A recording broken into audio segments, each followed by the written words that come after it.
Good morning, Chairman. We're now live. Good morning and welcome to this formal meeting of the Children and Young People Scrutiny Committee. My name is Councillor Rob Kendrick and I'm Chairman of the committee. Welcome to all members, officers and guests present today. The video feed of this meeting is being broadcast live via the County Council's website, and I'd also like to welcome members of the press and public who are watching the meeting online today. As the meeting is being streamed in the usual way, I'd like to remind you that all your comments will remain accessible online and can be reported by the media. I'd like to welcome Councillor Mrs Bradwell, who will be joining us in due course, and Councillor Stephen Rowe, her Executive Support Councillor. Welcome, Stephen. Welcome also to the following senior officers from Children's Services: Heather Sandy, Executive Director, Children's Services; Linda Dennett, Assistant Director, Children's Health and Commissioning; and Martin Smith, Assistant Director, Children's Education. I'd like to begin with the usual health and safety announcement. There's no fire drill planned this morning. In the event of the fire alarm sounding, we need to leave the council chamber through the rear doors and leave the building through the reception into the front car park. We then need to wait in the car park for further instructions. And again, can I remind everyone to ensure that their mobiles and other devices are on silent mode. And when invited to speak, can you please ensure you switch on your microphone? Otherwise, those attending the meeting via Teams and members of the press and public listening to our meeting online won't be able to hear you. Please be aware that you need to speak directly in the microphones to be heard. If you wish to speak during the meeting, can you please raise your hand, and my Vice Chairman, Councillor William Gray, will make a note. So without further delay, let's move on to the business of the agenda today. Item 1, apologies for absent and replacement members. Jess, do we have any apologies? Thank you, Chairman. So we have received apologies from Councillor Susan Blackburn and Councillor Jack Tyrrell. Thanks very much. Item 2 is declarations of members' interests.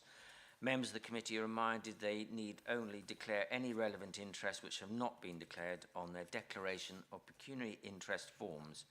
Do any members have an interest to declare? No.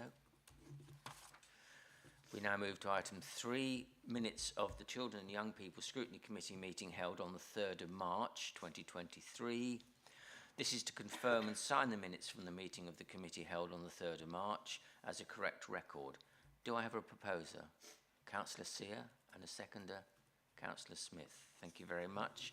We will now vote on the minutes. You are voting on whether you agree that the minutes are a correct record. All those in favour, please raise your hand. Those against? None. Abstentions? 1 abstention. Thanks very much. That's the minutes agreed. Item 4 is announcements by the Chairman, Executive Councillors and Chief Officers. Firstly, I'll kick off with my announcement. I attended the Lincolnshire Music Services Showcase concert at Lincoln Cathedral on Friday the 14th of April, along with the Vice Chairman and several members of the committee. It was a very enjoyable evening and the concert was excellent, and it was a credit to the music service, and it was great also to talk to the young musicians before the concert and getting their enthusiasm. It was really fantastic. And finally, just to make everyone aware, I'm intending to have our customary 10-minute break, a comfort break, before item 7. So that's before item 7. Executive Councillor announcements from Councillor Mrs Bradwell, Executive Councillor for Children's Services, Community Safety, Procurement and Migration. Councillor Bradwell, do you have any comments? I was just going to mention the music service concert because it was a fantastic evening, wasn't it? So I'm sure there'll be another one, and I would ask members if it's not too far for you to travel to come, because they're just like professional musicians. They really are. It's great. Any other thing? We just to announce that we've got Ofsted in at the moment, who will be here for a couple of weeks, I feel. So yes, so just to let the committee know that's happening as well. So everybody's all very much hard at work, and so we just thank them all, and hopefully, fingers crossed, everything will be fine. Thank you. Great, thanks very much. And yes, obviously with Ofsted in, that does impact on the availability of some officers here today, as they're obviously involved with that. Heather. Yeah, thank you, Mr. Chairman. Just to say, yes, in terms of today, we've had a few substitutes because inspectors are meeting with some people. So kindly bear with us. We'll go through all of the content and answer all the questions, but we've got a couple of substitutes coming in, myself included. Great, thanks very much. If there are no further announcements, we'll move on to item 5 on the agenda, which is update on community response to high-level mental health needs. This item, which can be found on pages 15 to 23 of our agenda pack, provides an overview of mental health services for children and young people, with a particular focus on the community crisis response to high-level mental health needs, which was introduced in 2020 following the closure of Lincolnshire's Children and Young People Inpatient Unit, Ashvilla, which that was closed in 2019.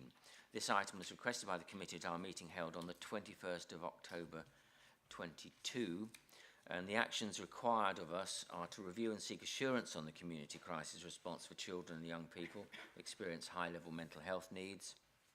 And I'd like to welcome Charlotte Gray, Head of Service for Children's Strategic Commissioning, who will be presenting this report. Welcome also to Amy Butler, Head of Children and Young People Services from Lincolnshire Partnership NHS Foundation Trust, who is in attendance for this item. So without delay, it's over to you, Charlotte. Thank you, Chairman. As you've kindly set out, we're here to provide an update on the community response available to young people in Lincolnshire that have high-level complex mental health needs. The report hopefully provides you with an overview of the mental health support services that are available to children and young people in Lincolnshire, most of which are provided by Lincolnshire Partnership NHS Foundation Trust. And they are commissioned by Children's Services on behalf of Lincolnshire's Integrated Care Board. Page 22 of your report sets out examples of how those services are targeted to support wider population health management, and also to target those children and young people who are experiencing health inequalities.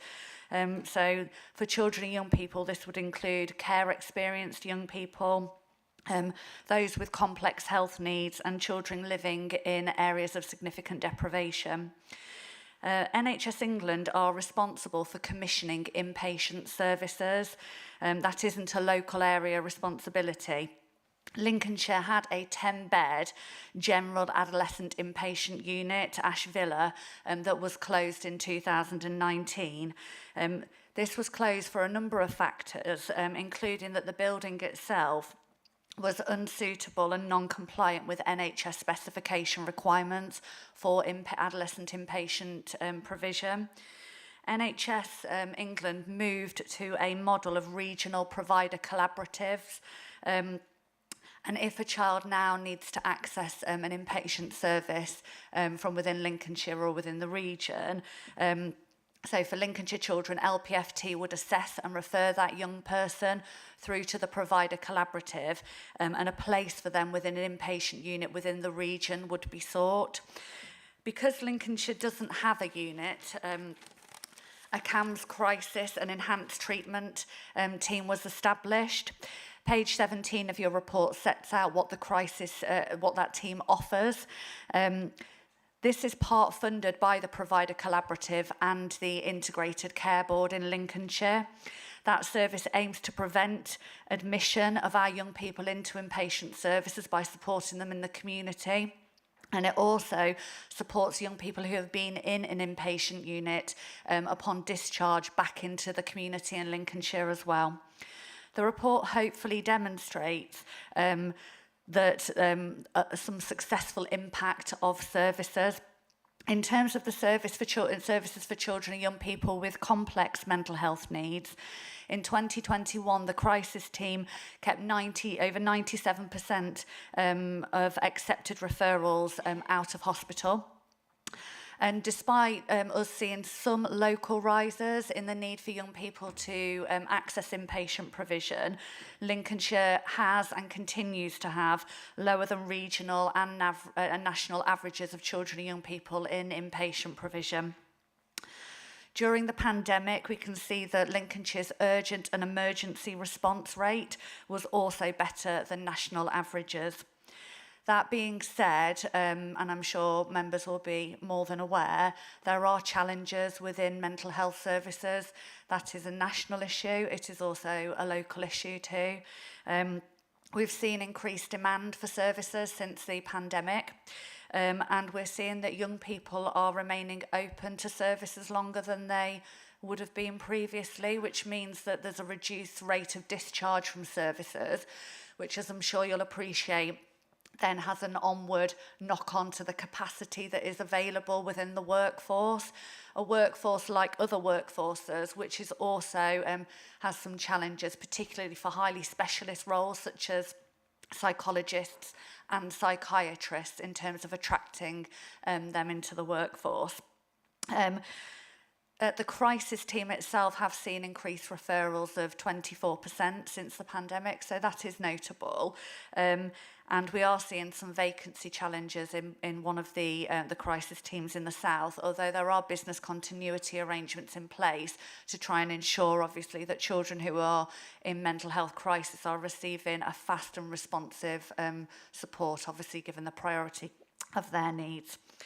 The ICB, I'm pleased to say, has increased its investment within children's mental health services in direct response to these pressures. And we're already seeing the impact of that investment. So waiting times, I'm pleased to report that we've seen a 36% reduction in the number of children and young people waiting to access mental health services from May 2022, when it was at its peak, to February 2023. We've also seen a 42% reduction in children and young people who are waiting over 12 weeks now from referral to treatment, which again is an improvement. This could, all of the things that I've been explaining to you could lead us to question whether we need an inpatient unit in Lincolnshire. Again, obviously times are different from when Ash Villa closed. But I hope that the report shows you that even when Ash Villa was open, it also supported a number of young people who weren't Lincolnshire young people, and they were from other parts of the country. And equally, because Ash Villa was a general adolescent inpatient unit, it couldn't meet all of the needs of Lincolnshire young people, because there are different types of inpatient units. For example, you might have specialist eating disorder units or psychiatric intensive care units, for example. So there was still a requirement when that unit was open for some Lincolnshire young people to go outside of the area to access the support that best helped them. This would be the case now too if a new unit was to open. We know that specialist eating disorder beds nationally are the most in demand since the pandemic. We saw ourselves locally having increased needs around eating disorder referrals. That's a national picture too. And I'm pleased to say that the region, in noting that increased pressure, has increased the number of inpatient beds for specialist eating disorder since then. And we're already seeing that young people are better able to access that care closer to home. We're in the midst of a children and young people's mental health transformation programme, which is really exciting and will be transformative for our mental health services in Lincolnshire, and that is very far-reaching. The scope of that programme is set out in the report. You will see that there is a clear focus on enhancing our crisis offer. Really, there's a consideration around an inpatient unit, but our priority is about keeping children at home with their families, in their local communities, and trying to wrap support around them instead of them going into an inpatient unit or needing to be hospitalised. And you will see a number of developments that are set out on page 20 of the report of things that are being explored through the transformation programme, but also some of them more rapidly, to make sure that we enhance our crisis offer as quickly as possible. So I hope that provides you with an update, and we're happy to take any questions. Thank you. Thanks very much, Charlotte. Do we have any questions? Councillor Whittington. Councillor Whittington. Yes, thanks, Mr. Chairman. Thanks, Charlotte, for the report, which I found very interesting. You mentioned during the early part of your presentation the increased demand since the pandemic, and also that the children and young people seem to have more complex issues. Could you sort of give me some indication, sort of roughly the percentage increase? And also, is it a case of we've moved from one plateau to another one, or do we think the demand might go down, some of those issues raised by the pandemic will work through? Thanks. Okay, so when we've seen the peak demand, we were seeing on average about 300 extra children requiring support than we would have normally seen before the pandemic. But we are seeing the data that it's not in the report because I gave you some more up-to-date data. We are seeing that the number of referrals coming through has started dropping down. So although we're not back to the levels that we were pre-pandemic, we are seeing a turn of the tide. It's hard to say at this point whether that is something that's going to stabilise or whether we might see some spikes and dips. But we are seeing less young people, and what we are doing is increasing the workforce basically. And one of our key targets from NHS England is about increasing our access rate, and to make sure that young people, if they need support, have that. And so there's a lot of there's the transformation programme, but there's also a lot of activity that we're doing more broadly as part of business as usual in trying to increase services available in communities and easier access into mental health services. So although we might see more young people at the moment coming in, it's not always a bad thing, because sometimes, we want young people, if they need help, to get it. So there's just that little bit of context around good increased access can also be a good thing too. Did you wish to come back, Councillor Whittington? Thanks. Just one, if I may. So I'm guessing that if you can identify problems earlier, you can do more early intervention type of work. So actually, getting the referrals early is really good. So you can start to put things in place at an early stage. Absolutely. There's very strong evidence around early intervention in terms of mental health support. And it's something particularly with our very young, early years children, we're very, very keen that emotional literacy and early support is there from very young children right the way through to our older children as they transition into adulthood. Thanks. Councillor Smith, I believe you have a question. Thank you, Chairman. 3 points, if I may. Whilst it's welcome the CCT is now functioning to, as Councillor Whittington's alluded to, have that earlier intervention with respect to mental health. I maintain the view as I have previously. It's concerning that we have, as Lincolnshire as a county, lost all inpatient facilities, as the impact on those that need them, whilst they may potentially be less in number, will be significant for not just them but also their parents if it's across the East Midlands, because the East Midlands is a very vast region, and having to travel will add further stress and difficulties into a person's recovery. It also adds further credence, Chairman, to comments I've made in Health Scrutiny that once a facility is, quote, temporarily closed in Lincolnshire, it seems it very rarely reopens, and in actuality, residents actually lose it and by extension lose service provision.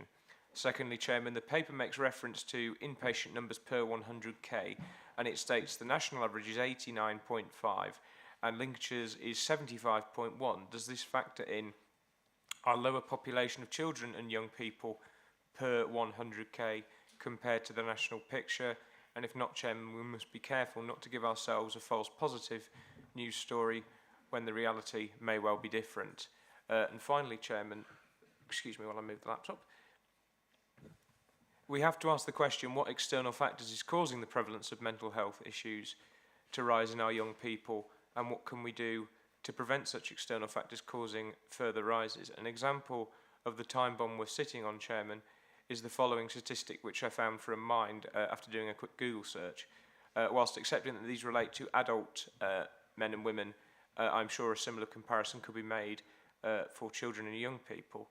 The amount of people with a common mental health problem went up 20% between 1993 and 2014 in both men and women, and the percentage of people reporting severe mental health symptoms in any given week rose from 7% in 1993 to 9% in 2014, which begs the question, Chairman, what on earth has changed from 1993 to 2014? When I asked this in health scrutiny, one councillor mentioned that is when the internet took prevalence, but I think, and that may have an impact, but I think there's a lot more to it than just that.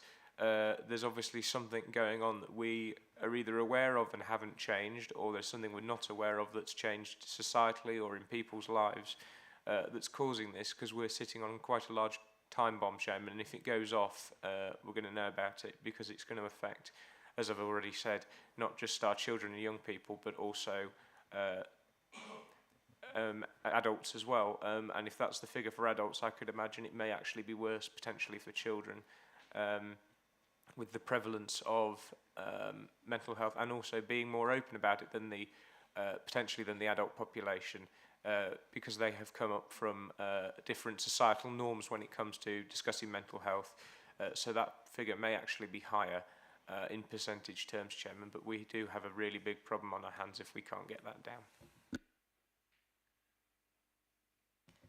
Thank you. If I take the first part of your one of your questions was just around the loss of inpatient service locally and the travel that has on young people, parents and carers in terms of accessing that support. Just to reiterate the point that Charlotte made around bringing an inpatient service within Lincolnshire would still mean that young people would be travelling to access the provision they need, be that if they needed a specialist provision such as an eating disorder bed or a psychiatric intensive bed. But actually the model we have within the NHS and with NHS England is that we have a provider collaborative model, so young people are discussed within the collaborative and a bed allocated within the region. It's not necessarily that a Lincolnshire young person would go into a Lincolnshire bed. Yeah, and just to further add to that, there is a complexity. We, within the local area between the ICB and Children's Services, we work really closely together to commission mental health support. Obviously, this inpatient is outside of the jurisdiction. We have an ability to try and influence NHS England around the needs of our local population. But ultimately, they are the decision makers in terms of whether they open an inpatient facility. Now, what is within our gift is making sure that we do everything that we can to keep young people out of needing an inpatient service, which is why we want to really enhance the crisis offer. We are seeing more investment in children's mental health services than we have certainly since I've been involved in working around them, and I think that's really positive. As a system, people recognise children's mental health services are a priority and that we need to invest more and do more, and so I am confident that we will have an ever more dynamic offer for young people that supports them in their community and doesn't require them to go into untherapeutic hospital settings for urgent treatment or inpatient units where they are at length from their family, because we understand that half an hour away is too much when your child is in crisis. We get that. I just wanted to respond to the other points, if I may. So to reassure you, the data around the national and statistical benchmarking, it does calculate our population compared to others. So it does put us on an equal footing. It doesn't. So hopefully that reassures you. And you make a very good point about the rise in terms of mental health needs. We know for young people specifically, it used to be I think in 2017, they used to say 1 in 9 children and young people would require specialist mental health support, and that's risen to 1 in 6. That was pre-pandemic.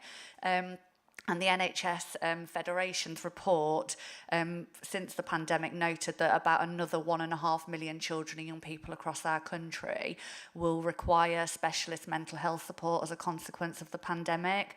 We can't shy away from that. Why is the $1 million question. Some of the factors that you identified are true.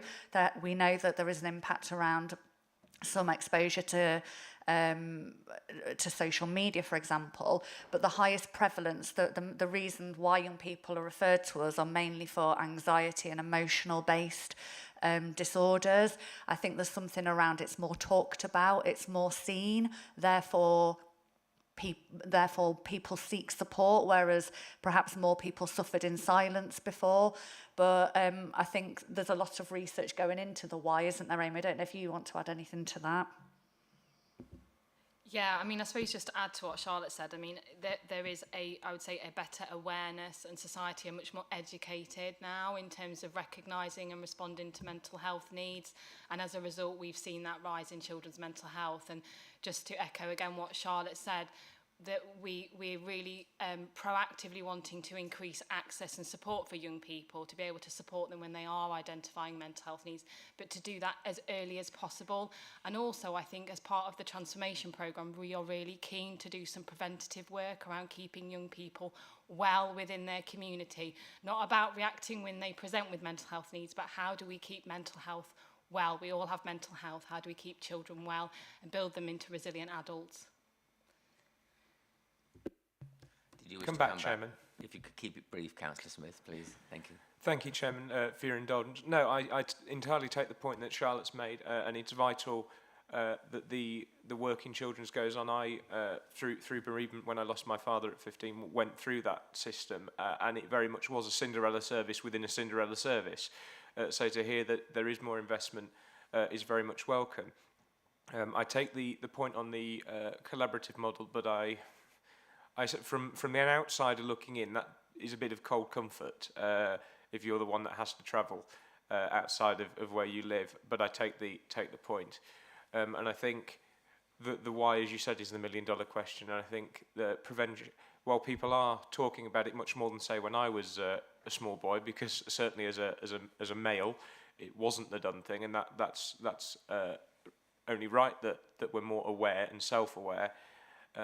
We need to make sure that the facilities and the finances are in place to deal with, as Charlotte's already alluded, the extra 1 million plus children and young people that now need that support. Because once you need it, if you don't get it quickly, you deteriorate even faster. Having gone through that with taking a while for referrals and things, when I, as I say, through bereavement, Chairman, I know exactly what happens. And also, it's not just you as an individual, it's also your family and people around you who care. They probably go through it even more than you do, because you don't really know what's happening. You're just sort of functioning, but they can see it in the young person themselves. So I think it's vital that we get those processes right, so that those that need it get the help they need quickly. Thanks very much. I think in all things, early intervention is always the priority, isn't it, really? The only thought I had about the closure of Ashville, and I don't want to rehearse all the arguments to that, but there is a slight contradiction in some ways that I know LPFT have always promoted the idea of bringing care close to people where they live, and yet the contradiction is obviously having them to go out of county. I appreciate what's happening, but it just always strikes me as a little bit of a contradiction there.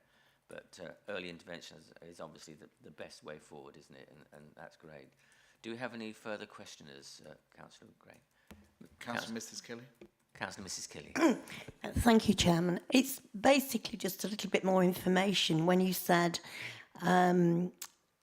you can access specialist services closer to home, and you're talking about the region, what actually does that mean? Are we talking about the East Midlands? You know, where do children with eating disorders go? I'd like some more detail, please. Yeah, so we are part of the East Midlands Provider Collaborative, and that covers within our region Nottinghamshire, Leicestershire, and Derbyshire and Northamptonshire. In terms of units, our closest units to us are Nottinghamshire, and they do have they have a general adolescent, specialist eating disorder and psychiatric intensive care unit. But as I said before, as part of the collaborative, when we look for a potential bed for a young person, the priority is to admit within the collaborative, so it could be with any beds within the region. But we do try to keep young people where we can as close to us as possible. So yeah, Nottingham's our closest bed, but there are other, and Leicestershire and Northamptonshire do also have beds. Derbyshire also have a similar model to us. They don't have an inpatient unit within their region, within their area, sorry. So, say you have a child with an eating disorder in Lincoln, and you say Nottinghamshire. Where would that be? Nottingham? Where? Because obviously Nottingham is a big county. So I'm just trying to get an idea in terms of mileage of how far it would be for the child to have family support, and how the travel issues relating to that. Most of the units are within close to the city centre. So when I talk about Nottinghamshire, it's in Nottingham. Thanks very much. Do we have any further questions? No further questions. Oh, sorry, Mr. Kyle, I think you just indicated. Sorry, I did, and I've just, my computer decided to do a refresh, but I think I can remember the figures. There was a figure in the report, I think on page 18, which said a 15.7% increase in CAMS referrals. How does that relate to the workforce in CAMS? What percentage is that increased by to match that need?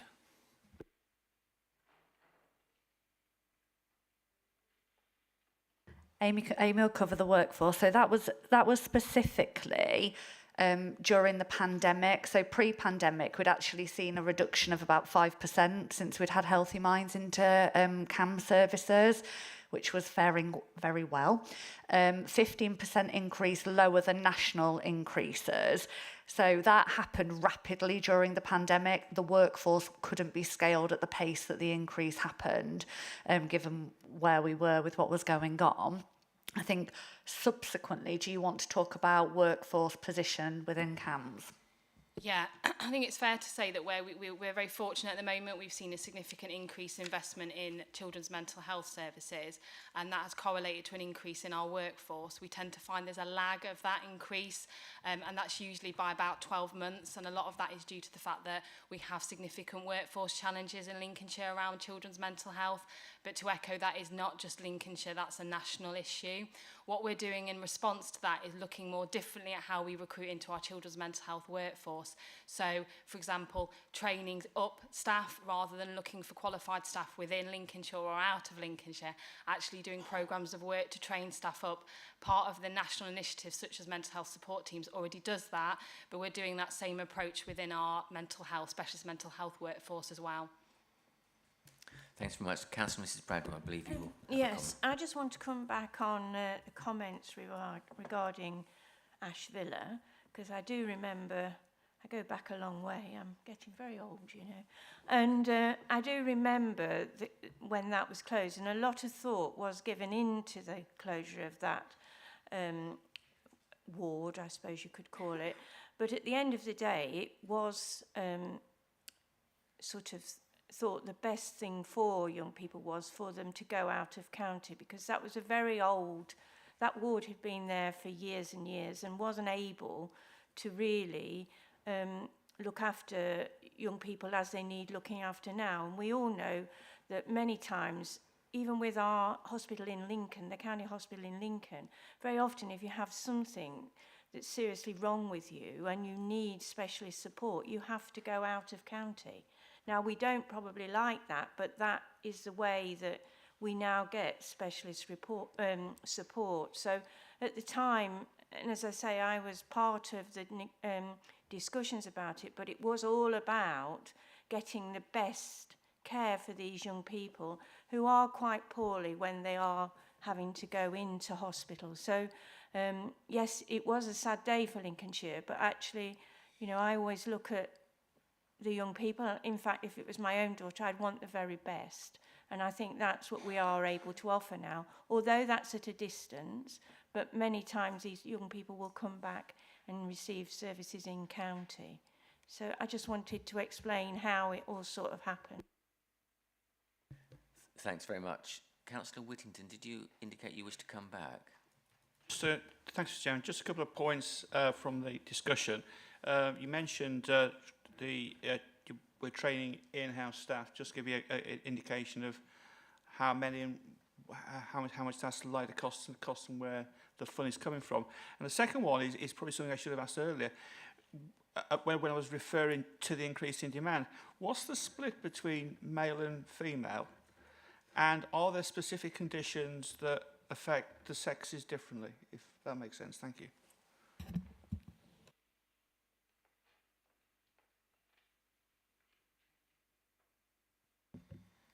Just in terms of the workforce question, so a lot of the in-house training that we're doing, and I talked about mental health support team, that is national funding that we're receiving to get that. On top of that, we also have funding coming through from HEE, and we actively seek that out in terms of bringing in maybe staff that have had very little training and getting them some basic level of training, but also building on staff that have had that basic level training to train them to a higher specialist level as well. Heather. Can I just add to that? So Lincolnshire's got a really good history. Lincolnshire County Council have invested in children's mental health. And we put in place, for example, the service that is Healthy Minds Lincolnshire prior to the national rollout of mental health in schools, years prior. What we're seeing now is a national focus, so that funding is coming through nationally. And actually, Children's Services and LPFT are really good at working very closely together. They articulate really well to the ICB why this is important and why when that national funding comes down, it quickly flows through to the trust. So it's national funding, but actually we've worked really hard to make sure it gets to the people who can make a difference to Lincolnshire's children and families. The mental health in schools pilots were very much similar to what we'd already done on our Healthy Minds in Schools, Healthy Minds service, which we work with schools to design. And so again, then years later, the national programme followed with that. So now we're going through a period of time where we don't want to duplicate, so we're adjusting those services as more schools can come online. But we were an early investor in mental health services for children, an early authority to prioritise it, and our schools worked really closely with us to design a service that worked in a large rural county. And so it is national funding, but I think both of you are underplaying the amount of work you've done to secure that for children in Lincolnshire. In terms of the response around, I guess, the gender breakdown, it is and has been and is also nationally predominantly females. Now, I think we were just, it's percentage-wise different for different services, but predominantly you can expect over 60% to be females for access services, and that's similar with an inpatient as well. Thanks very much. Do we have any further questions? Councillor Kelly used to come back. Thank you, Mr. Chairman. Could I just ask Heather just to give us a little bit more detail about what the Healthy Minds programme is in schools? Is it like a talk to a class, a children targeted? How does it actually work? Yeah. Thank you. Thank you. So the Healthy Minds in Schools was a service that could do individual work with children, it could do group work with children, and it could do training for staff. So that's what schools told us that they wanted. So they wanted a service that was for children who were, I'll term it like this, acting in. So acting in rather than acting out. So actually there were services available for children whose behaviour was challenging because of their mental health needs, but those children who were becoming withdrawn and who were difficult to engage needed a different kind of offer. So we've trained all of the schools up. The schools have been offered training in that. They're really good now at that trauma-informed practice. We made sure before the pandemic they'd all had training to support children and young people. And actually the vast majority of our schools are really inclusive and meet the needs of their children without needing additional services. This was something a little bit further. And then what the government's programme is, so the Mental Health in Schools programme, is a programme that groups schools together in a cluster, and Charlotte and Amy will correct me if I'm wrong, so groups schools together in a cluster and then brings those workers to wrap around the school so that there is a consistent worker within it. And it's funded in a different way, more extensively really to the Healthy Minds programme. So as that rolls out, it will be really good. The challenge we had in Lincolnshire is it works on a model where a school has X number of pupils in it, and we never fit those models because we have schools with 20 children in it, and we have schools, you know, with over 1,000 children in them. So we never find it easy to fit that model, and we've been working with the national team to say that's not going to work here. If you put 8 schools together, it doesn't add up to that many pupils because 4 of those schools have all got less than 60 children in. So we're trying to make it fit that model. Does that help? Yeah. Thank you. Thanks very much. Do we have any further questions, Councillor Gray? No further questions.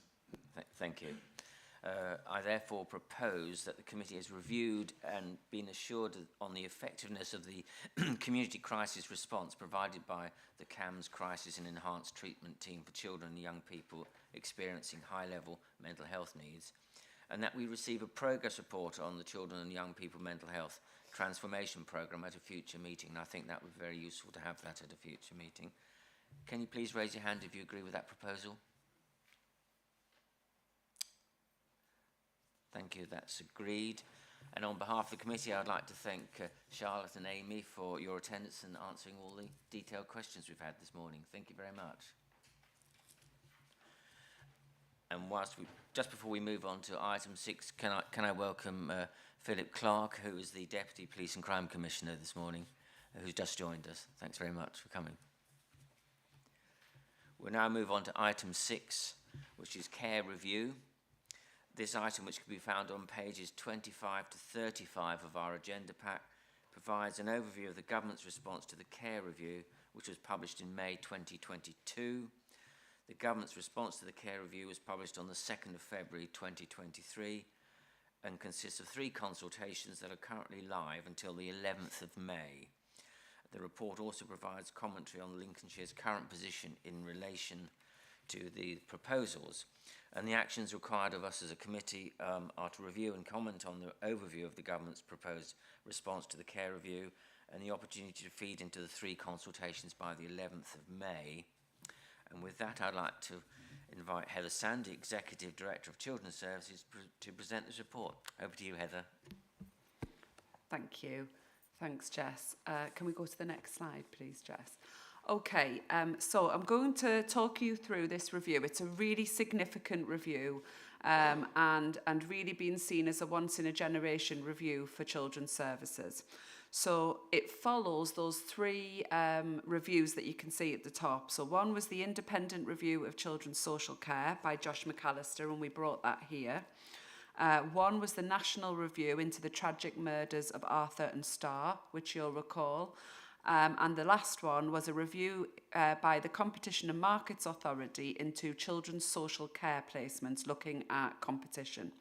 And what the government's done is the government has taken those 3 reviews and then has produced one response to it and gone out to consultation. So what we wanted to do with the committee today is to talk through the government's response and the consultation, because it will change the way we deliver social care going forward. I have to say, to reassure you, a lot of what's in the consultation are things that we are already working towards anyway, things that we do value and things that we do see are important. So the shift should not be as significant for us and should build on the strong foundation that we've already got. But overall, what I would say is the strategy is aiming to shift interventions away from a social care formal intervention with families to effective multi-agency support and early help wherever possible.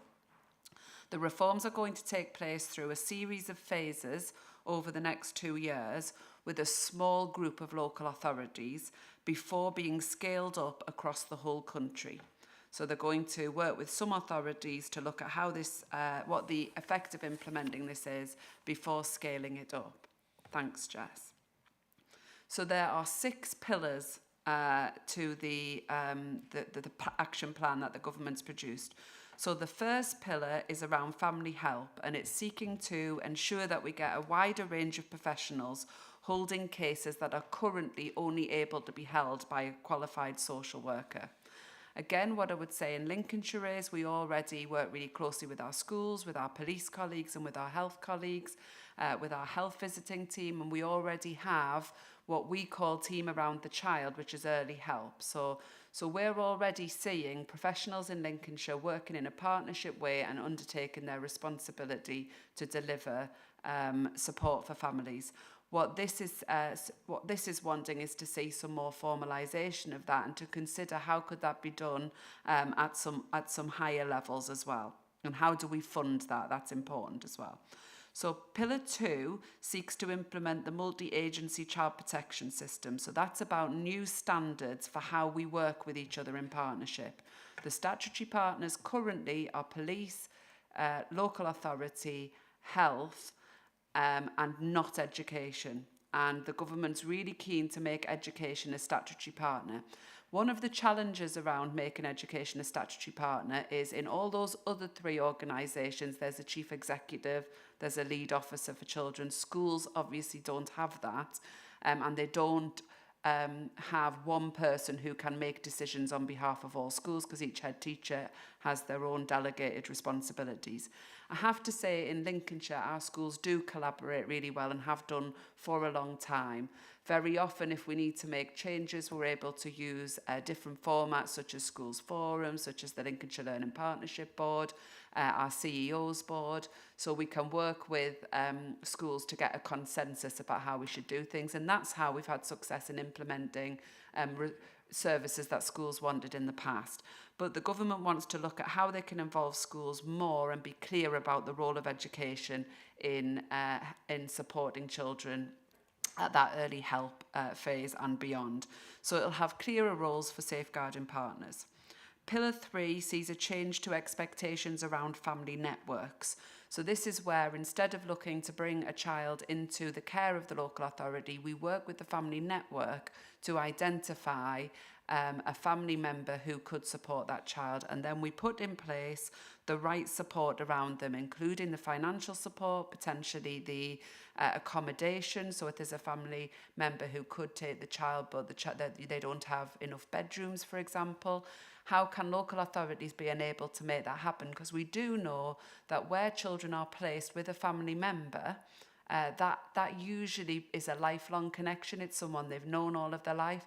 Now, as this committee knows, Lincolnshire has always really highly valued our special guardianships. So that's the way in which we place. We have, I think, over 400 arrangements in place currently. So that is, we know that children are best placed within family networks wherever possible, and it's something that we try to prioritise. But this is about the government formalising that, introducing a national kinship care strategy. So kinship care is another way of talking about our special guardianship orders, and also looking at how we support those with robust plans around them and make them as valued nationally as the placements that we do within social care. So Pillar 4 has a focus on family environments, and this is the government being really clear that family placements are the best option for most children, and we know that in Lincolnshire. We want our children in foster care we want our children with their families. If that's not possible, we want them with their family network. If that's not possible, we want them in a foster home where they're within a family environment. If that's not possible, then we have to work with them within the residential sector. And we've got our own residential homes, and residential homes we know provide that family environment. But this is about the government saying family environments are best for children in care. So they're going to see an investment into foster care recruitment and retention, to the oversight and development of the residential sector to say how we can make that more family friendly, and then also an expansion to the family finding programs, which again supports us to look at networks around families. So are there people within the network who we can't yet see? How do we find them, and how do we make a kinship placement? It also looks to extend corporate parenting responsibilities beyond the range of public bodies it currently covers. We know, again, in Lincolnshire, we're very lucky. Our district councils take their corporate parenting responsibilities seriously. Andy Morris, our corporate parenting manager, really talks with passion about the corporate parenting responsibilities, which I know you've all seen. But it's about how do we do that? How do we scale that up? And how do we get public bodies to realise that when a child comes into the care of the local authority, we need to be responsible for doing all that we can to make sure they have a successful life, just as we do for our own children in our family lives. Pillar 5 focuses on workforce. So it talks about a 5-year early career framework and a recruitment drive to get 500 additional family social work apprentices and national rules on social work agencies introduced. What we've seen is a recruitment and retention challenge in social work. So we've seen people leaving local authority social work to go and work in agency work because agencies have been able to charge a higher and higher rate as that crisis has deepened. We work well with our agencies locally and we work hard to try and keep our use of agency appropriate. We're not a heavy relier on agency. What I would say is post-pandemic, we did see an increase in our vacancies and we worked really hard around that. You'll know we introduced more apprenticeships, we introduced payments for our frontline social workers, and we worked really hard to make sure Lincolnshire is a great place to do social work. And I'm pleased to say we've turned the curve on that and we're moving back down to our pre-pandemic vacancy rates, which is excellent.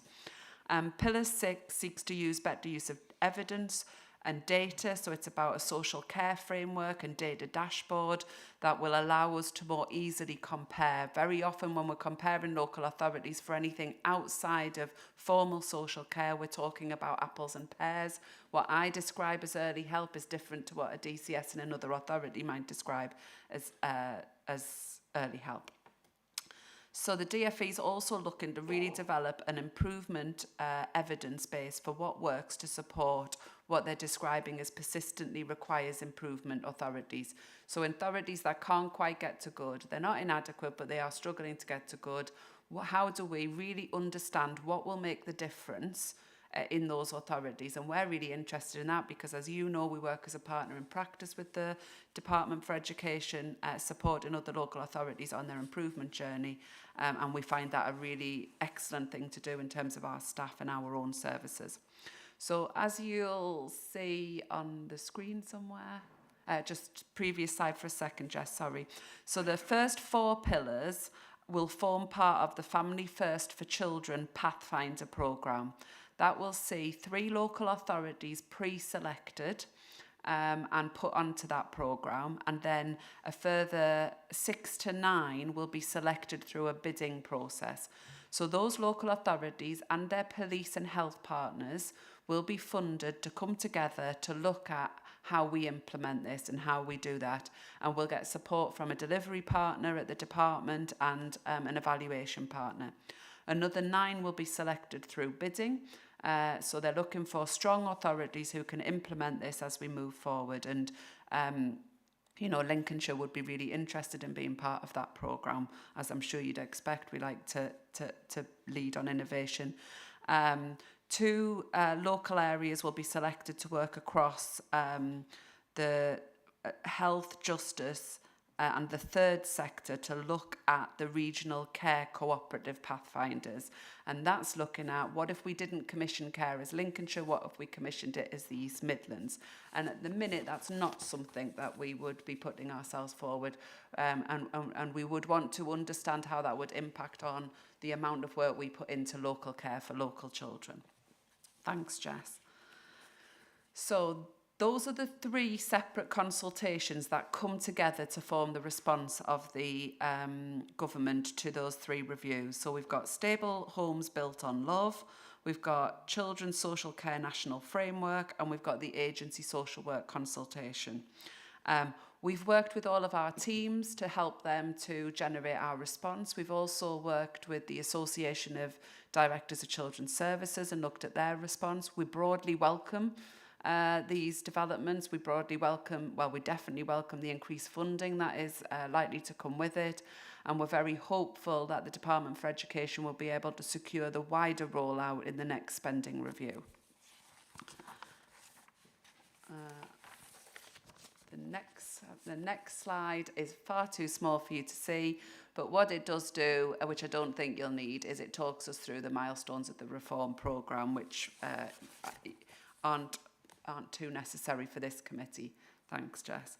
And then finally, we'll put the slide up there, and I can share that one. I mean, I can share them all if you're interested, but I'll share that one because if you want to respond as an individual, we will be submitting a local authority response, but if you wanted to go on and look at them as individuals, obviously you're more expert than most of the public in terms of children's services, so you might want to go on and have a look and respond to some of that. Thank you, Mr. Thanks very much, Heather, for a very comprehensive report and some very interesting developments there. Do we have any questions? Councillor Matthews. Councillor Matthews.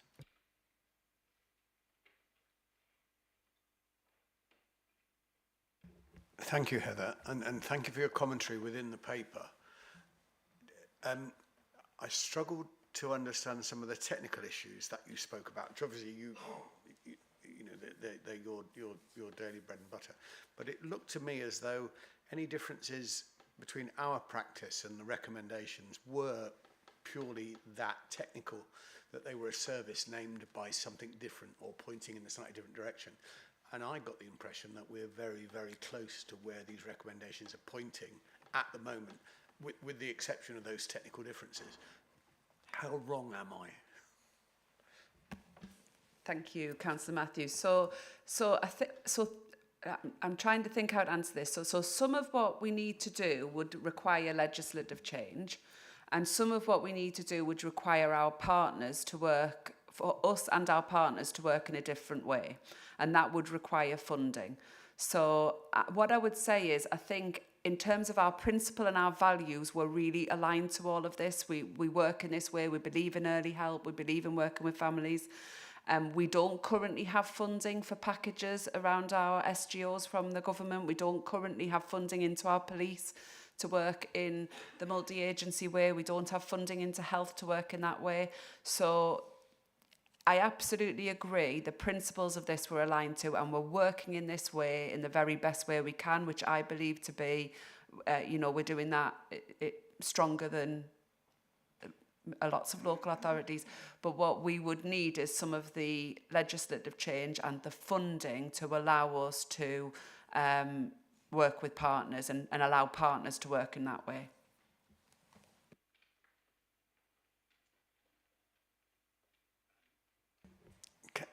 Are we able to influence the sort of decision that is going to shape that funding, or is that just simply the response to the consultation? I know that you sit on a number of high-placed authorities, but I guess I'm asking, what direction is the wind blowing? You're saying there needs to be changes in legislation. Is it likely they will happen? And what can we do if we believe in them to influence them as well? Yeah. Oh, sorry.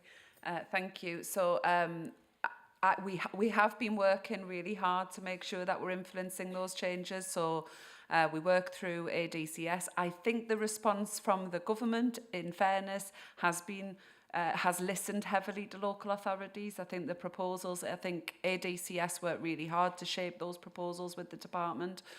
So I do think we can see the footprint of the sector on the response from government. I think the challenge for government now, for example, one of the things they're proposing, if you go into the detail, is that there'd be a cap on what's paid to agency workers and that we wouldn't have what's known as project teams in agency.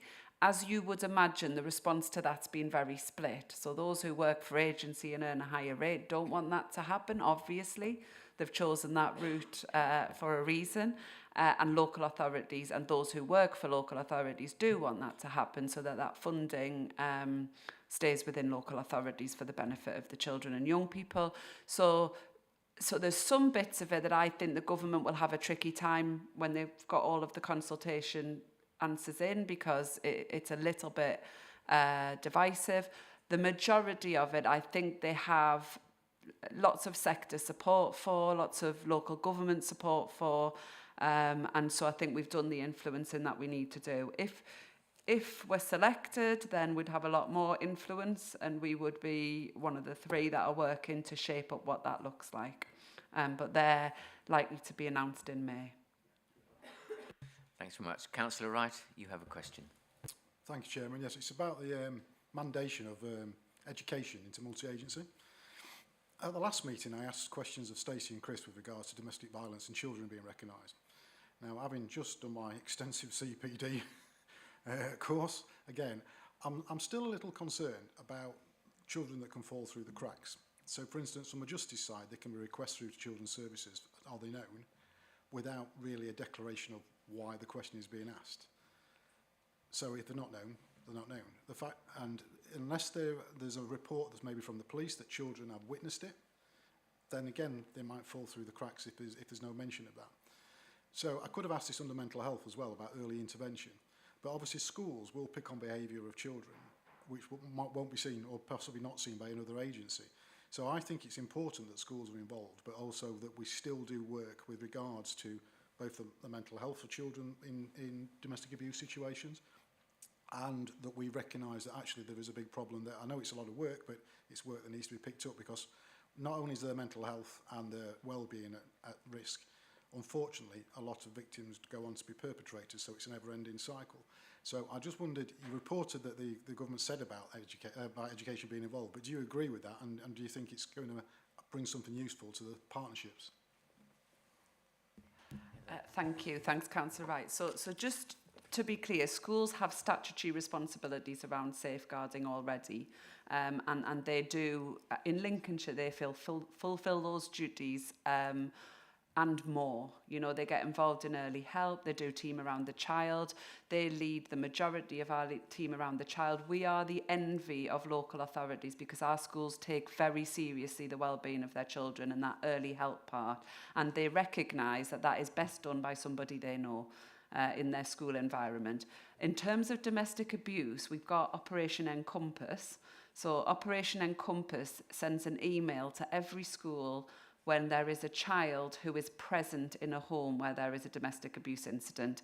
And again, what we've worked with our schools to do is, what we don't want is the schools then referring all of that to us, because if a police have attended and there's a domestic abuse incident, the police will make the professional decision about whether children's services need to be involved. So it could be there was a verbal argument, children were asleep upstairs, neighbours call, police have gone round, they don't think that children's services need to know, but they do still tell the school.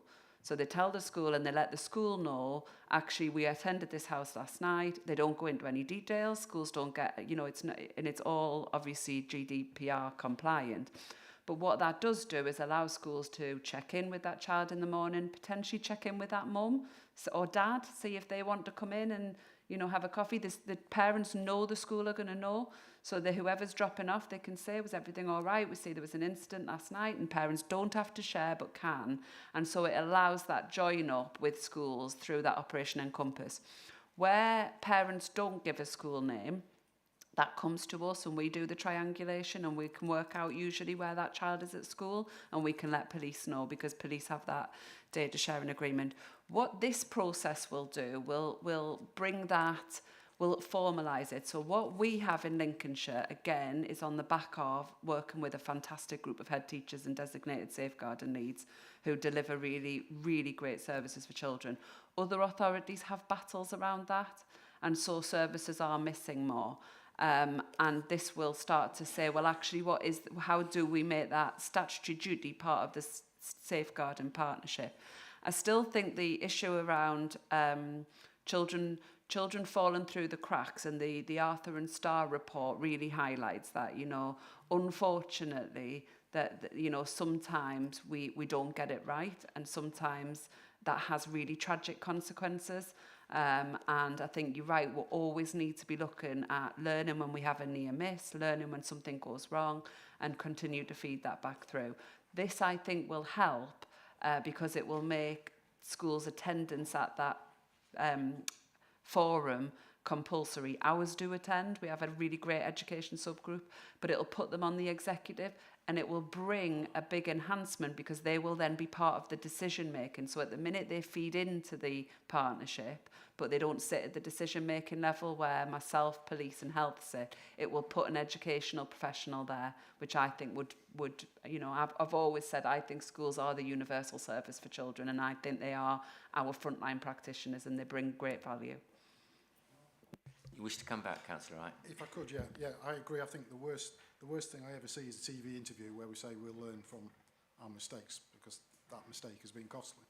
And it's great to hear what you're saying, but are there any indicators for this? Is it measured at all? For instance, we know we've got there's records of incidents from the police and the justice side. Is that measured against how many interventions has been? You're saying those conversations are taking place, so do we check that every single one results in a conversation or intervention? So the evaluation of Operation Encompass has just moved under the, it was sat just in police and it's now moved under the partnership governance. So I haven't seen the evaluation yet, but I guess there's a question around, do we check? No, because there's no statutory duty to do it. And what we don't want to do is to make it a very formal process. It's there for information sharing, and schools will have loads of different responses, from, like I say, inviting the parent for a cup of tea, to letting the TA know, teaching assistant, to putting the child into an extra club at lunchtime so there's space to talk if they want to being a bit more understanding if they kick off in their maths lesson, because they didn't get much sleep last night. So the responses of schools are varied, and they are, the onus of that is on the head teachers, so head teachers individually. So it would be quite difficult, I think, to kind of say, well, what's the response to each one of them? And I guess we need to guard against how much data we want to collect and how we validate it. But once that evaluation comes, it will be included in the report to this committee, because it'll sit under the LSCP. So from next year's annual report, you'll start to see that within the LSCP report. Thanks very much, for Heather. Councillor Carver, I believe you have a question. Councillor Cleaver, sorry. Apologies. Thank you, Mr. Chairman. Heather, in your presentation, you mentioned that we are very keen to bid to be one of the pilots for the Family Service for Children Pathfinder. You also said that it requires participation from local health services and police. So my question is, are they also as keen as we are to participate? Are they all signed up and ready to go with us on that? Second, just picked up from what Councillor Wright was saying, it just made me think, this Operation Encompass, where the text message goes to the school when the police are called to a domestic email, to the school when there is a domestic abuse incident that the police call to. How does that work if the child is homeschooled, please? Thank you. Heather?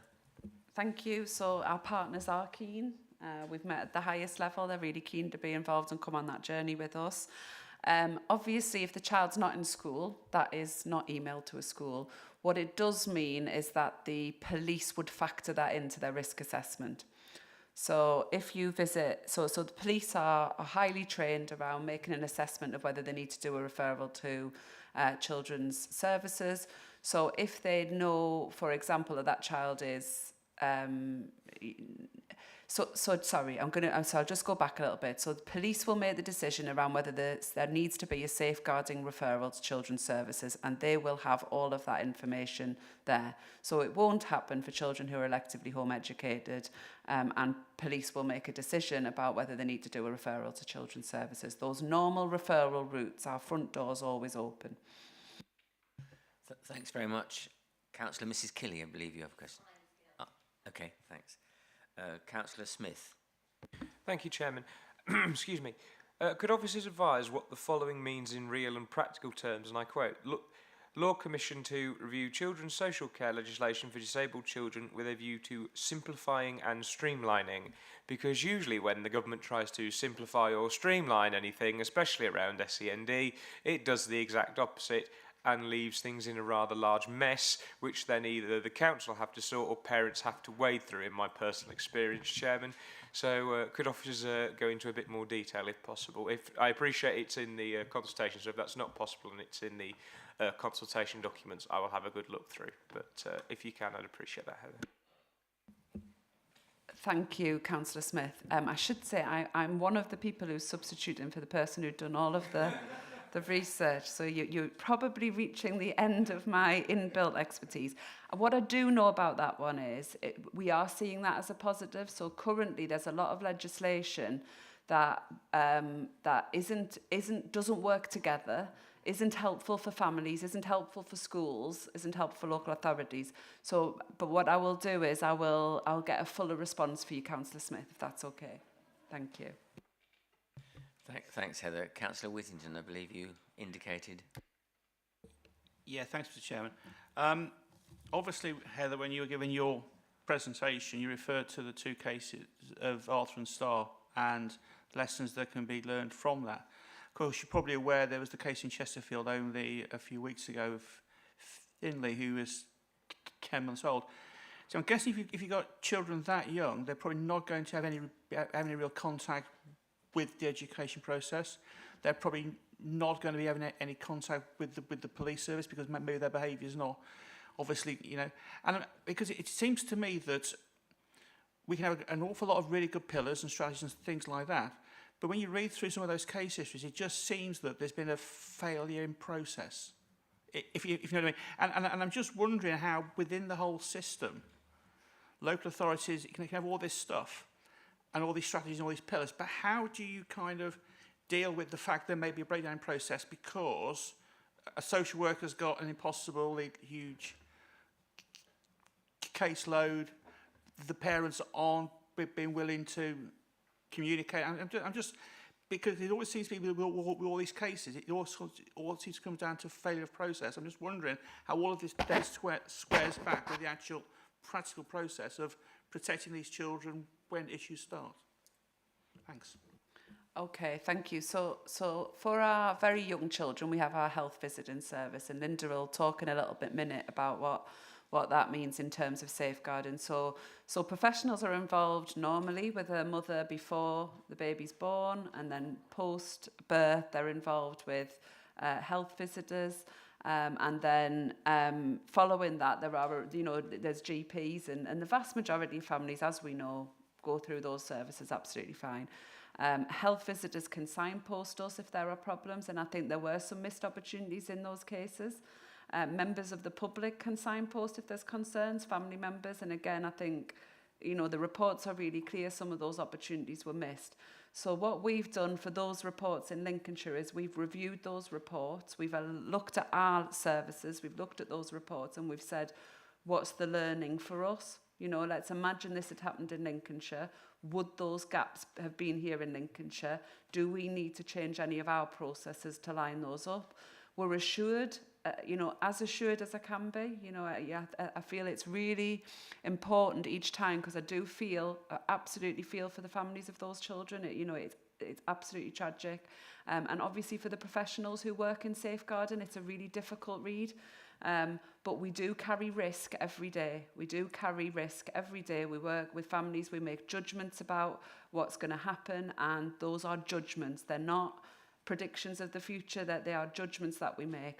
But the Lincolnshire Safeguarding Partnership is assured that we have reviewed all of that learning, and that anything we feel we could implement to enhance our services has been implemented.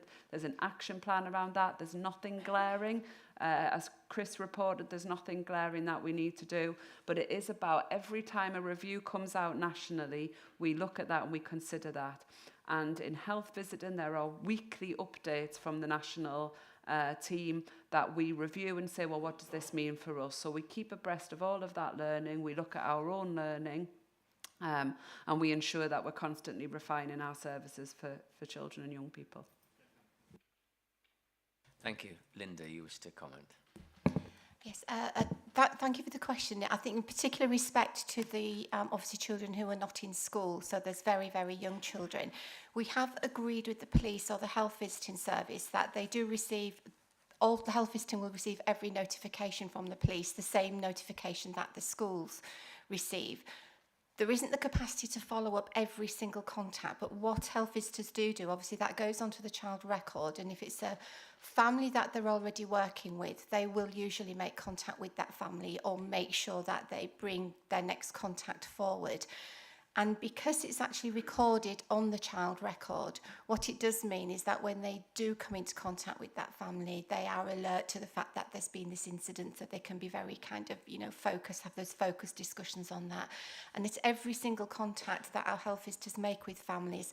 Domestic abuse is at the forefront, and there are some standards and some particular questions that are phrased in a certain way that they ask every single contact with families. So, yeah, hopefully that assures you. Thanks very much, Linda. Mr. Kyle, I believe you have a question. Thank you, Chair. So thank you for the report, really interesting. Pillar 2, particularly interesting. The single consistent child identifier is mentioned, an increased role for education in local safeguarding arrangements. And then Lincolnshire's current position refers to a database of Mosaic.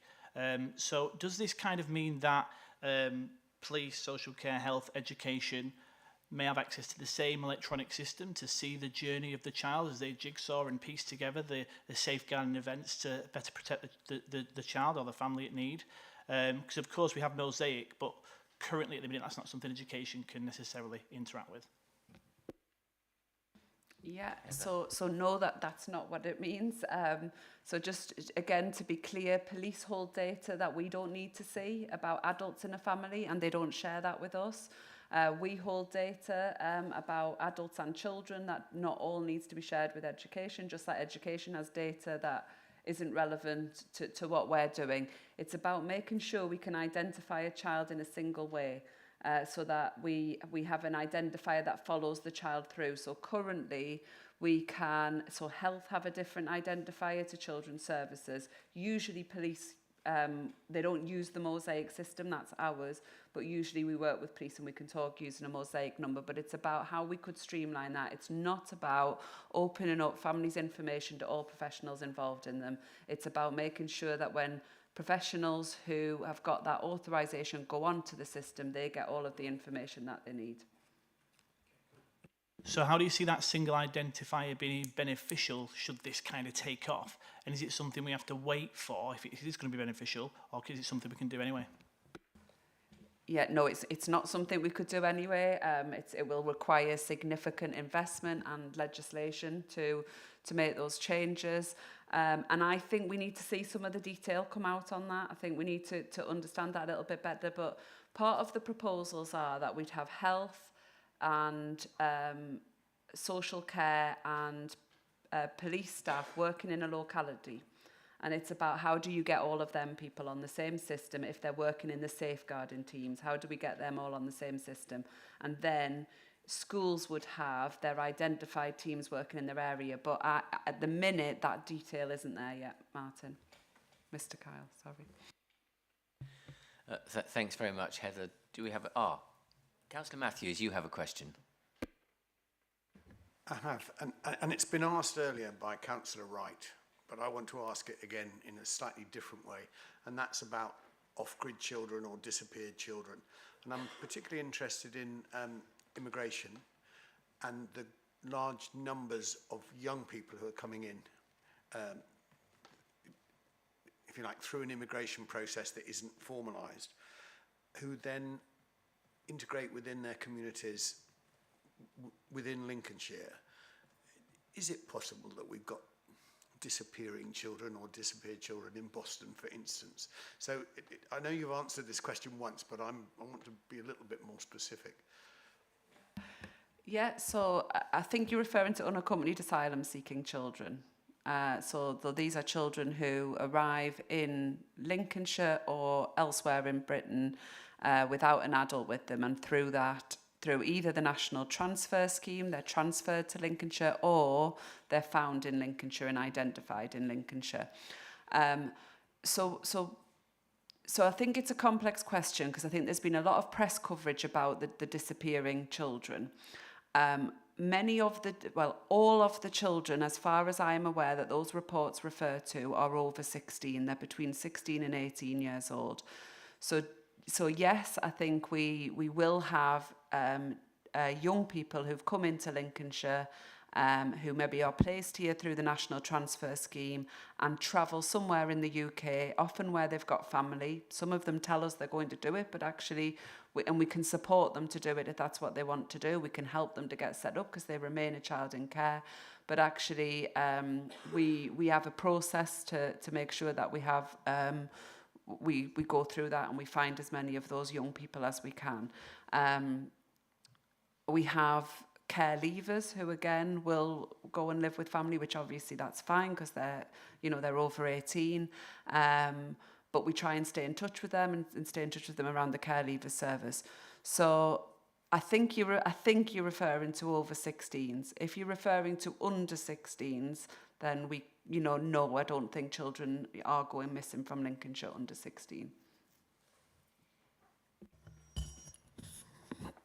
Good answer. I wasn't being specific. I was asking the principle, can children enter the country and disappear through those routes of immigration? And I think you've been clear that they can post 16, but almost impossible prior to 16. Thank you. Thanks very much. Do we have any further questions, Councillor Gray? No further questions. Thanks very much. I therefore propose that the committee has reviewed the government's proposed response to the care review and that our comments be taken into account in the council's response to the 3 consultations due to be submitted by the 11th of May 2023. And I think we've had a number of comments and points made this morning which have been duly noted. Can you please raise your hand if you agree with that proposal?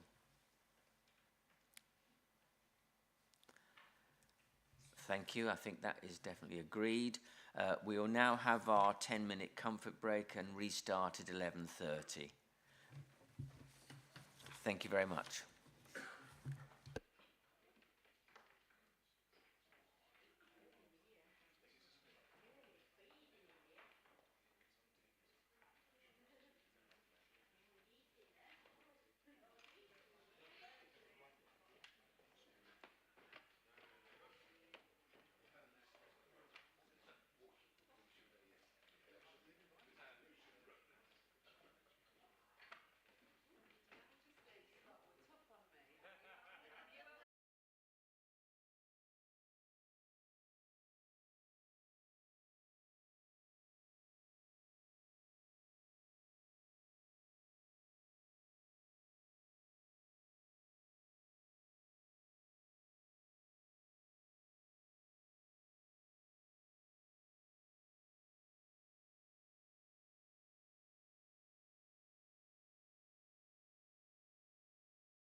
Welcome back, everyone.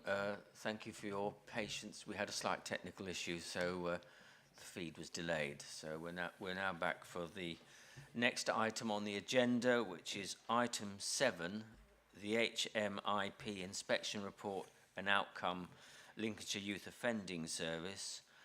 This item, which can be found on pages 37 to 66 of the agenda pack, sets out the outcome and findings from the recent inspection of Lincolnshire's Youth Offending Service undertaken by His Majesty's Inspectorate of Probation, which commenced on the 9th of January this year. The final inspection report was published on the HMIP website on the 4th of April and is provided as an appendix to the report. Just to recap on the actions required of the committee on this occasion, we're required to review the findings and judgments from the inspection report and agree the next steps in respect of the recommendations contained within the inspection report. And I'd like to welcome Andy Cook, Head of Service, Future for Me and Youth Offending, who will be presenting this report. So without delay, it's over to you, Andy. Thank you very much. Yeah, I'm really pleased to be here today. Obviously, I think at a previous scrutiny meeting, we'd had the announcement back in November that we were due to be inspected by His Majesty's Inspectorate of Probation, who are the national sort of inspectorate for youth offending services in England and Wales. And just for a bit of context, the last inspection took place in 2015, and there had been quite a significant delay in the inspection framework, predominantly because of the impact of the COVID pandemic in terms of how that impacted on it. So as I say, on the 18th of November, we were given notice by HMIP of the intent to inspect Lincolnshire. So what that meant in advance of that was us submitting quite a significant amount of information in advance to the inspectorate, and also setting up a lot of focus groups and meetings with key partners. And just to, I guess, reiterate the importance of that, because the Youth Offending Services is a multi-agency, multidisciplinary service funded by key partners as well as the County Council and the Youth Justice Board. The focus of the inspection is looking at the partnership arrangements, and a quite a key aspect of that, and a judgment in the sense of that, is around the Strategic Management Board. So we do have a Strategic Management Board, and obviously key members of the partnership are represented within that board, and the work of the board comes under the sort of the oversight of the inspectorate as well. So the actual field work, as you said, commenced on the 9th of January, so there was a period of a build-up in terms of submitting evidence and having relevant focus groups in advance of HMIP's arrival. And just to break it down, there were 4 key areas that they were focused on throughout the inspection, and scores were obviously given against those areas. So organisational delivery, so effectively how the service is run and led strategically. It looks at workload and staffing levels. It also looks at services, facilities and partnership arrangements, and what's in place to support us in terms of undertaking our core responsibilities and statutory responsibilities. So that's domain 1. Domain 2 is our court disposal, so that's our statutory work that comes through the court system. So obviously engagement and communication with the courts as well in terms of how we work in relation to that. So they were a key contributor towards the inspection process also. So that was domain 2. Domain 3 is our out-of-court disposal. So people will be aware, because of papers we brought previously, the Joint Diversionary Panel is effectively our out-of-court process in relation to that. And obviously councillors have had the opportunity previously to look at the work of the panel and have that over a number of years, just in terms of since its implementation, so look at its work. And the key aspect of that is that over time, that out-of-court work has overtaken the statutory court work. So it probably represents now 70% of our workload, with 30% actually coming through the statutory court system. So that was really important. And the 4th element was around resettlement. So that's again, an individualised focus on quite a small number of children who have been in custody, and then looking at their arrangements post-release. So that again was a separate judgment within that. So it was, I think, for those who were involved in it, and it was a very intense period of time, both the build-up but also the week of the inspection. I think we had 6 inspectors on site, and obviously managing that dynamic. And as I said, they looked at more than 50 cases of children and young people and audited over 50 cases of children and young people, spoke to, I think, probably more than 30 practitioners, and obviously we're looking at all the strategic governance and operational arrangements which we undertake. So the initial feedback in relation to that inspection, because we weren't actually given a judgment when inspectors left, there was a 2-week period where we were unsure of that outcome, so we were informed 2 weeks later, and there's a moderation process that's undertaken in respect of that. And as I said, on the, I think the 25th of, so I said factual accuracy was also looked at in relation to that, but 2 weeks following the inspection visit, the fieldwork visit, we were given that outcome. And just really, obviously, as the report highlights, really thrilled and proud to be able to say that we were given an overall judgment of being outstanding. And just to, I suppose, put that in some degree of context, I think there's 150 approximately youth offending services up and down the country, and there's probably only about 10% that have achieved an outstanding rating. So it's clearly a very robust process in terms of that. I think what we're also hugely proud of is that the Joint Diversionary Panel in its own right received an outstanding judgment, and I think what inspectors were able to see was that the quality of the casework and support to children and young people and their families was of a really, really high standard, and that our practitioners were, and I think through the numerous focus groups that took place, are incredibly committed in their work, very passionate in their work, and I think that was really, really evident to those inspectors. Alongside that, I think what I'd also probably want to put on record is that, you know, we couldn't do what we do without the support of our partners. It really is a partnership approach that enables us to be where we are. So I think, you know, there was a really strong endorsement of all the partnership work that takes place, both in terms of the services by which we're funded by, but also in the ways that we work. And also we've got staffing resource from the probation service, from police colleagues, and from our health colleagues as well. So I think really, as I said, I've included some excerpts really in terms of the overview report, and obviously the full inspection report is contained as an appendix, and it breaks down the relevant scoring in those areas. And as you know, the fact that there was such a strong focus on the casework is you know, a really strong acknowledgement of the quality of that work, and I think, as I said, that was tested, and our case managers went through some significant and intense interviews with those inspectors, and were able to articulate the work that they'd undertaken, but were able to also demonstrate how passionate they were in relation to their work as well. So, as I said, there were 4 recommendations that were set out within the inspection report, and we've had to submit an improvement plan reflecting those 4 recommendations back to HMIP, and that's now been done. So the 4 recommendations were about the consistency of safety and wellbeing cases in out-of-court disposals. This was in a really small number of cases because clearly the judgments and the scoring that we got acknowledged that was a huge strength across the board, but in a small number of cases. And then alongside that, just to ensure the effective management oversight in those same out-of-court disposals, there was a recommendation about improving arrangements and provision to increase the number of children in education, training and employment within our cohort. That's been a priority within our Strategic Management Board. It's been a key priority within our Service Action Plan. I think that was acknowledged by the Inspectorate. We would always want to increase the numbers of our cohort in terms of their engagement in education, training and employment. So that, as I said, that's been a clear and really strong focus of ours for some time. And the final recommendation was working to ensure that the staff and volunteer ethnicity profile properly reflect the cohort of children.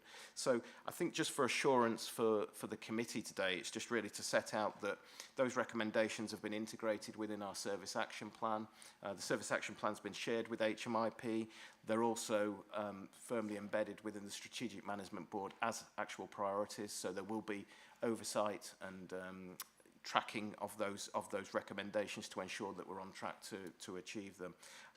But I think just to really summarise, I'd say that I think what they're, as I said within the report, I think HMIP observed a really motivated and skilled workforce, lots of collaboration with our key partnerships, and all of that adding up to obviously children, young people and families in Lincolnshire within our cohort receiving a really strong support and service. So I think that's highlighted within the many strengths that exist within the inspection report. So I'm just happy to take any questions in relation to that, really. Thanks very much, Andy. I think it's great to see this this report and the rating that you've got. I think it's fantastic. Can I also, I omitted to mention that we've got Tracy Evans and Amy Lawson, team managers in youth offending, who are in attendance to observe the item today. Thanks for coming along. Heather, you wish to say something? Yes, thank you very much. Councillor Bradwell's not here because she's in an interview with the Ofsted inspectors at the minute, but I know she was keen to express her thanks. This is the leadership team of our youth offending team, and they have done an incredible job to get the service to where it is, and HMIP were really impressed with them. So I know if Councillor Bradwell were here, she would have said that, so I wanted to say that on her behalf. Thank you, Heather. Councillor Rowe, you wish to say something? Yeah, thank you, Mr. Chairman. I sit on the strategic board, and I just wanted to say that this overall rating of outstanding is actually a fair description of my colleagues. They can judge whether it's a good one of me, but I think it's a fair description of them. And I would like to just, during this meeting, congratulate them and thank everybody who was involved for what is a real nice thing to be involved in. Thank you. Thanks very much. Councillor Wright. Thank you, Chairman. I need to start by saying my declaration is on record with regards to this item. And I now beg forgiveness for two former colleagues who I didn't really recognise when I walked back in the room.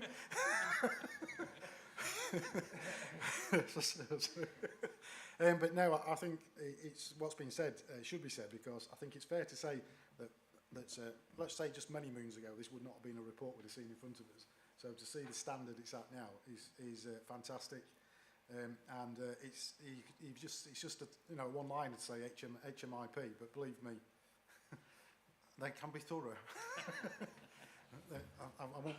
I'd compare them to Ofsted with some of their approaches over time, and I've been subjected to it myself. So now I think it's to see a standard that there is there now, that is not reflected all the way across the country, I think it's been said. So the fact that Lincolnshire has been served so well, I think we should be noting that with some pride. Thank you very much. Do we have any other questions or comments from members? Mr. Kyle. Just to read it again, their overall rating of outstanding is reflective of the sustained efforts and commitment of senior leaders and operational staff across the partnership over a number of years. Congratulations to everyone involved in this. And then just to ask, with the recommendations, do you feel you have the right support, financial and any other aspects, to address those 4 points raised? Yeah, I'm fully assured in respect of that. I think those areas of work were ones which were already in our sights, if you like, and ones which we recognised as being areas we'd want to obviously improve upon. So I think that helped the inspectorate to also understand there was nothing that they were highlighting that was a shock or something we weren't already aware of. But from a resourcing and support perspective, absolutely we feel that can undoubtedly be achieved with the services and resources that are at our disposal. So, yeah. Thank you, Councillor Whittington. Thanks, Chair.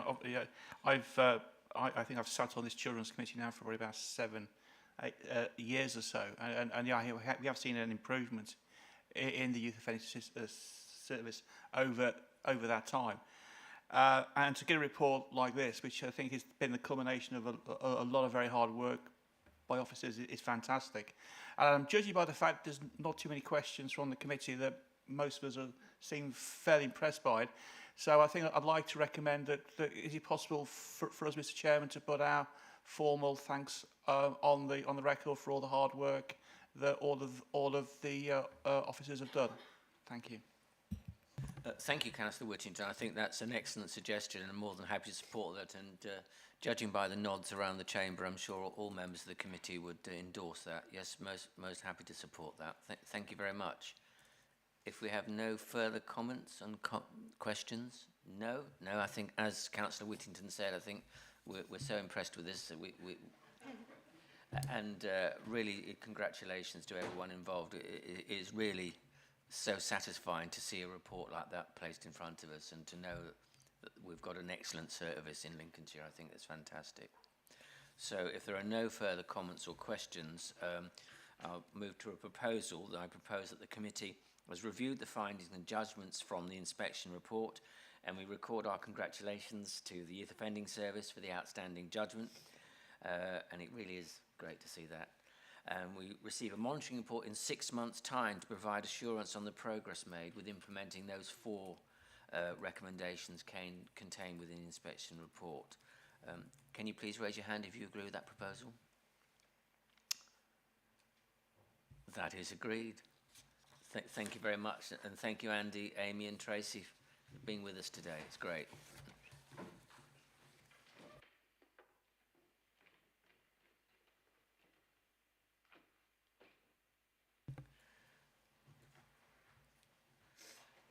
We now move to agenda item 8, Children and Young People Scrutiny Committee Work Programme. This item sets out the committee's programme for 2023, and the report can be found on pages 67 to 73 of our agenda pack.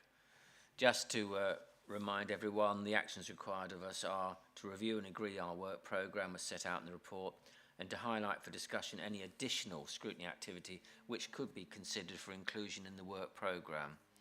And it's over to Tracy Johnson, Senior Scrutiny Officer, to present the report. Over to you, Tracy. Thank you, Chairman. I have no changes to the report, to the work programme. The next meeting of the committee will be held on the 16th of June, and members will be considering annual reports in relation to the team around the child and young carers, and 2 pre-decision scrutiny reports on Gosperton House and St Francis Special Schools, which both relate to the SEND strategy we've previously considered. Members may also recall considering previous decision reports in relation to the Lincolnshire Secure Children's Home. 2 further decision reports on the Lincolnshire Secure Children's Home will be considered at the committee's meetings on the 21st of July and then the 1st of December. And in relation to the items discussed today, I'll consult with the relevant officers regarding bringing forward progress reports on the Children and Young People Mental Health Transformation Programme and the recommendations on the Youth Offending Service inspection to a future meeting. Otherwise, that concludes my update, Chairman, and happy to take any suggestions. Do we have any suggestions, comments, members of the committee? Heather, you wish to make a comment. Obviously, given developments this week, there will be a report to share. Looking at the timelines, it will be published by our next meeting, but not able to be published in the papers for this meeting. So I think it will have to come to the one after, although, of course, we'll update the committee in the meantime. Thanks, Heather. Yes, that'd be great to be kept informed on that one. If there are no any... Councillor Whitton, you have a comment. Yes, thanks. Just one, Mr Chairman. Obviously, I've got interest in children care. One of the items to be scheduled is the Children Care Transformation Programme update. Just wondering when we think that will be coming before the committee. Thanks. Thank you, Chairman. I think we're waiting to hear a bit more about the 2 new children's homes opening, so I think there's a bit more of an update in relation to those. I think we're looking to bring something later in this year, but I'll speak to Tara about an update on that. Thanks for that. If we have no further comments or suggestions, I propose that the work programme is agreed. Could you raise your hand to indicate support? Thank you very much. That is agreed. We now move to item 9, which is exclusion of press and public. Item 10 on the agenda contains exempt information, and we will now need to vote on whether we go into private session. I therefore propose the following motion, that under section 100A, brackets 4 of the Local Government Act 1972, the public and press be excluded from the meeting for the following item of business on the grounds that it involves the likely disclosure of exempt information as defined in paragraph 3 of part 1 of schedule 12A of the Act. Do I have a seconder? Councillor Smith. We will now vote on this motion. You are voting on whether you support the motion to exclude the press and public for the remainder of the meeting. All those in favour, please raise your hand. Those against? None. Abstentions? None. That is agreed. We'll now pause for a few moments while Jess turns off the live stream.